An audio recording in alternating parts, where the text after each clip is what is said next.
ప్రభు యేసుక్రీస్తు నామంలో మీ అందరికీ నా శుభాభివందనాలు తెలియజేసుకుంటున్నాను. అందరూ బాగున్నారా? ఈరోజు దేవుని యొక్క వాగ్దానము యిర్మీయా గ్రంథము 40వ అధ్యాయం 4వ వచనం. ఆలకించుము, ఈ దినమున నేను నీ చేతుల సంకెళ్లను తీసి నిన్ను విడిపించుచున్నాను.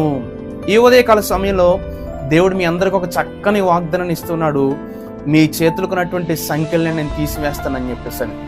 ఈ రోజున చాలా మంది వారి యొక్క జీవితాల్లో బాహ్య సంబంధమైనటువంటి సంఖ్యలు లేవు, కానీ వారి యొక్క జీవితాలకి అపవాదైనటువంటి సాతాను సంఖ్యలు వేసి బంధించేస్తున్నాడు.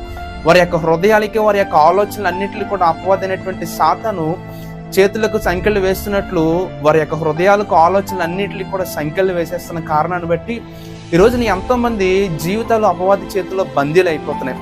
అటువంటి వారందరిని ఉద్దేశించి ఈ ఉదయకాల సమయంలో దేవుడు మాట్లాడుతున్నాడు.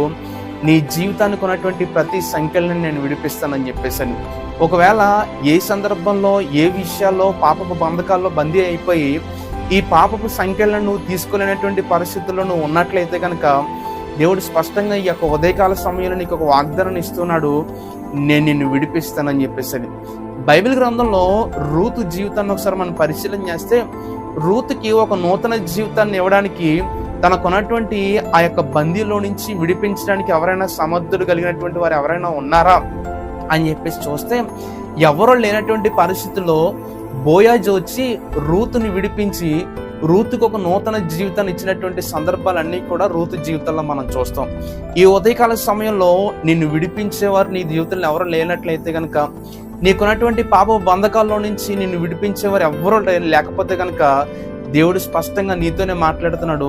నేను నిన్ను విడిపిస్తానని చెప్పేసాను. ఈ యొక్క వాగ్దానం మీ జీవితాల్లో నెరవేరాలని, ముఖ్యంగా మీరు ఎదుర్కొన్నటువంటి ప్రతి సమస్యలు ఏవైతే ఉన్నాయో, ప్రతి శ్రమలు ఏవైతే ఉన్నాయో, ప్రతి ఇబ్బందులు ఏవైతే ఉన్నాయో, వీటన్నిటిలో నుంచి దేవుడు మిమ్మల్ని విడిపించాలని ఆశిస్తూ నా యొక్క మాటలను ముగిస్తున్నాను. అందరికీ వందనాలు. God bless.